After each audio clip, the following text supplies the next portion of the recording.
jeg hedder Anders Christiansen, og jeg står her på Nørrebro med den øverst kommanderende i det danske militær, Ernst Pemann. Goddag med dig. Hvad har kongen tænkt sig at gøre i den her situation? Han vil have os alle til at forsvare byen, flåden og kæmpe for vores og de civiles liv. Hvordan håndterer de situationen? Det vil jeg helst ikke udtale mig om. Hvordan forbereder de soldaterne? Vi prøver alle sammen at holde koldt vand i årene og bare forberede os mentalt. Hvis I havde valget nu, ville I så give englænderne flåden og slippe for angreb?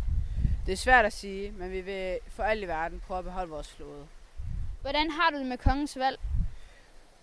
Det vil jeg helst ikke udtale mig om. Det er kongens valg, og det må vi acceptere, som det er. Ved du, hvad der kommer til at ske?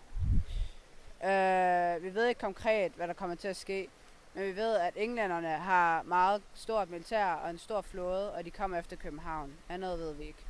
Tak for din tid. Jeg ønsker det bedste for dig og dine soldater.